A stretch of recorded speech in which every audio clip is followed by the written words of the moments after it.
ഗൾഫിലെ ബിസിനസ്സുകാർക്ക് നേട്ടമാകുന്ന നിർണായക നികുതി നിയമമാറ്റവുമായി GCC കൌൺസിൽ. അതിർത്തികളിൽ ഇരട്ട നികുതി ഈടാക്കുന്നത് ഒഴിവാക്കാൻ ഓട്ടോമേറ്റഡ് സംവിധാനം നടപ്പാക്കും. 10,000 റിയാലിലേറെ മൂല്യമുള്ള വസ്തുക്കൾ കൊണ്ടുപോകുമ്പോൾ നികുതി അടച്ച ബില്ലാണെങ്കിൽ വീണ്ടും നികുതി അടയ്ക്കേണ്ടി വരില്ല. ഇന്ത്യ അടക്കം വിദേശ രാജ്യങ്ങളിൽ നിന്നുള്ള ചരക്കുകളുടെ ഇറക്കുമതി സമയത്ത് ലക്ഷ്യസ്ഥാനത്തിന് പകരം അതിർത്തിയിൽ തന്നെ നികുതി ഈടാക്കുകയും ചെയ്യും. പുതിയ ഭേദഗതികൾ ചരക്ക് നീക്കത്തിന് നേട്ടമാകും. വിശദാംശങ്ങളുമായി റിയാദിൽ നിന്നും അഫ്താബ് റഹ്മാൻ ചേരുന്നുണ്ട്. അഫ്താബ്, എന്തെല്ലാമാകും ഇതിന്റെ നേട്ടങ്ങൾ? ഇത് GCCയിലെ ബിസിനസ്സുകാരെ എങ്ങനെ സഹായിക്കും?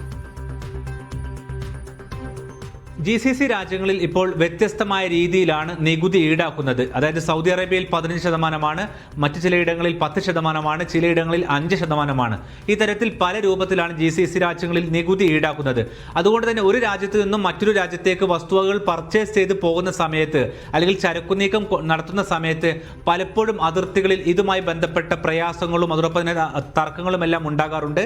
അത് പിന്നീട് ഒരുപാട് കാലസമയം എടുത്താണ് പരിഹരിക്കാറുള്ളത്. മാത്രമല്ല പലപ്പോഴും ഒരു രാജ്യത്ത് നികുതി അടച്ച വസ്തുക്കൾക്ക് വീണ്ടും മറ്റൊരു രാജ്യത്തേക്ക് കൊണ്ടുപോകുമ്പോൾ ഇരട്ട നികുതിയായി രണ്ടാമത് നികുതി കൂടി അടക്കേണ്ട സാഹചര്യം ഉണ്ടാകാറുണ്ട്. ഈ ഒരു പശ്ചാത്തലത്തിലാണ് പുതിയ നിയമം നടപ്പിലാക്കുന്നത്. 4 രീതിയിലാണ് ഈ നിയമവുമായി ബന്ധപ്പെട്ട പ്രധാനപ്പെട്ട നിയമവശങ്ങൾ പറയുന്നത്. അതിൽ ഒന്നാമത്തേത്, പല രാജ്യങ്ങളിലും പല നികുതി രീതിയാണെങ്കിലും അടിസ്ഥാന നികുതിയായി നിശ്ചയിച്ചിരിക്കുന്നത് 5%. എന്ന് വെച്ചാൽ 5-ൽ കുറഞ്ഞ, അതായത് നികുതി 5-ൽ കുറഞ്ഞ ശതമാനത്തിൽ ആർക്കും വസ്തുവകൾ കൊണ്ടുപോകാൻ പറ്റില്ല. ഉദാഹരണത്തിന് ഇപ്പോൾ UAE-യിൽ നിന്നും സൗദി അറേബ്യയിലേക്ക് വസ്തുക്കൾ കൊണ്ടുവരികയാണെങ്കിൽ കുറഞ്ഞത് 5% നികുതി അതിന് ഈടാക്കിയ വസ്തുവായിരിക്കണം. ഇതാണ് ഇത് ഒന്നാമത്തെ നിബന്ധനയായി പറയുന്നത്. അതിൽ തന്നെ നികുതി ഇളവുള്ള വസ്തുക്കളുണ്ട്. പ്രത്യേകിച്ച് ഭക്ഷ്യസുരക്ഷയുടെയും ഭക്ഷ്യക്ഷാമത്തിൻ്റെയും ഒക്കെ ഭാഗമായിട്ട് ചില ഭക്ഷണ വസ്തുക്കൾക്കൊക്കെല്ലാം തന്നെ നികുതി ഒഴിവാക്കാറുണ്ട്. അത്തരം വസ്തുക്കൾക്ക് ഇത് ബാധകമല്ല. അതേസമയം തന്നെ മറ്റു ഇലക്ട്രോണിക്സ് ഉൾപ്പെടെയുള്ള വിവിധ ഉൽപ്പന്നങ്ങൾക്കെല്ലാം തന്നെ ഈ അടിസ്ഥാന നികുതി എന്ന് പറയുന്ന 5% നികുതി ബാധകമായിരിക്കും. രണ്ടാമത്തേത്, ഇറക്കുമതി ടാക്സ് സെറ്റിൽ ചെയ്യുന്ന രീതിയുമായി ബന്ധപ്പെട്ടാണ് ഈ നിയമത്തിൽ പറയുന്നത്. പലപ്പോഴും പ്രവാസി ബിസിനസ്സുകാരടക്കം പ്രധാനപ്പെട്ട പ്രയാസം നേരിടുന്ന ഒരു മേഖലയാണ് ഇത്. അതായത് ഇപ്പോൾ ബഹ്റൈനിൽ സൗദി അറേബ്യയിലേക്ക് വസ്തുക്കൾ കൊണ്ടുവരുമ്പോൾ അതിർത്തിയിൽ വീണ്ടും നികുതി അടക്കേണ്ട സാഹചര്യം ഉണ്ടാകും. എന്ന് വെച്ചാൽ ഒരു തവണ ബഹ്റൈനിൽ നികുതി അടച്ച വസ്തുവിൽ വീണ്ടും അതിന്റെ കോംപ്ലിക്കേഷൻ കാരണം സൗദി അതിർത്തിയിൽ വീണ്ടും നികുതി അടക്കേണ്ട സാഹചര്യം ഉണ്ടാകും.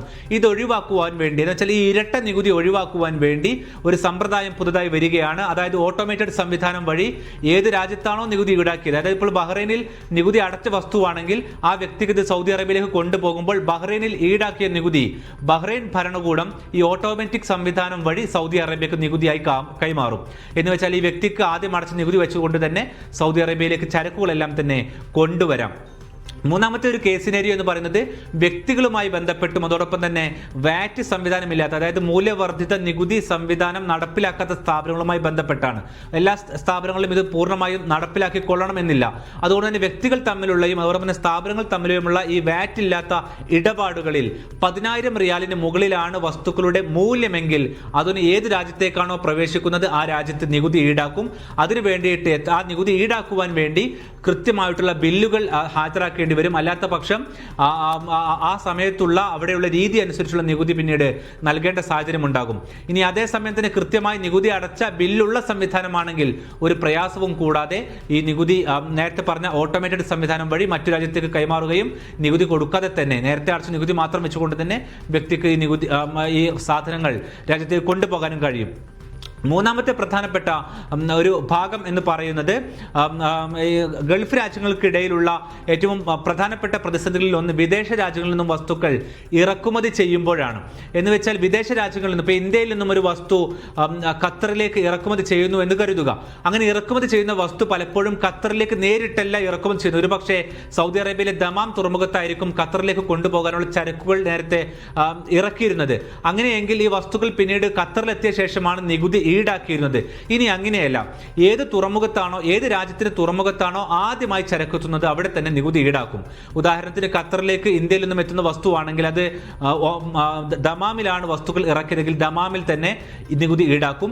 പിന്നീട് ഈ വസ്തുക്കൾ ഖത്തറിലേക്ക് കൊണ്ടുപോവുകയാണെങ്കിൽ അതിന്റെ നികുതിയുടെ ഉടമസ്ഥാവകാശം സ്വാഭാവികമായിട്ടും ഖത്തറിന് ലഭിക്കേണ്ടതാണ്. അത് സൗദി അറേബ്യ ഈ ഓട്ടോമേറ്റഡ് സംവിധാനം വഴി അവർക്ക് കൈമാറുകയും ചെയ്യും. ഈ തരത്തിൽ തർക്കങ്ങൾ ഒഴിവാക്കിക്കൊണ്ട്, അതിർത്തികളിലുള്ള കോംപ്ലിക്കേഷനുകൾ ഒഴിവാക്കി ഒഴിവാക്കിക്കൊണ്ട് ഓട്ടോമേറ്റഡ് സംവിധാനം വഴി നികുതി പൂർണ്ണമായും അതത് രാജ്യങ്ങൾക്ക് അർഹിക്കുന്ന രീതിയിൽ തന്നെ എത്തിക്കുന്ന സംവിധാനമാണ് ഇപ്പോൾ നടപ്പിലാക്കാൻ പോകുന്നത്. മാത്രമല്ല, വ്യക്തികളെ സംബന്ധിച്ചിടത്തോളവും സ്ഥാപനങ്ങളെ സംബന്ധിച്ചിടത്തോളവും ഇരട്ട നികുതി കൂടി ഇതുവഴി ഒഴിവാക്കാൻ കഴിയും. ഏത് ബില്ലുകൾ കൃത്യമായി ഹാജരാക്കിയാൽ മുമ്പേ തന്നെ നികുതി അടച്ചിട്ടുണ്ടെങ്കിൽ നമുക്കൊരു ബുദ്ധിമുട്ടും കൂടാതെ തന്നെ സ്ഥാപനങ്ങൾക്കോ വ്യക്തികൾക്കോ ആ നികുതി അതത് രാജ്യങ്ങളിലേക്ക് ഈ അതിർത്തികളിലെ സംവിധാനം വഴി ഇനി കൈമാറുവാൻ സാധിക്കും. ഇതാണ് ഈ നിയമത്തിന്റെ ഏറ്റവും പ്രധാനപ്പെട്ട നേട്ടം എന്ന് പറയുന്നത്. ശരി, അഫ്താബ് റഹ്മാനാണ് വിശദാംശങ്ങൾ നൽകിയത്.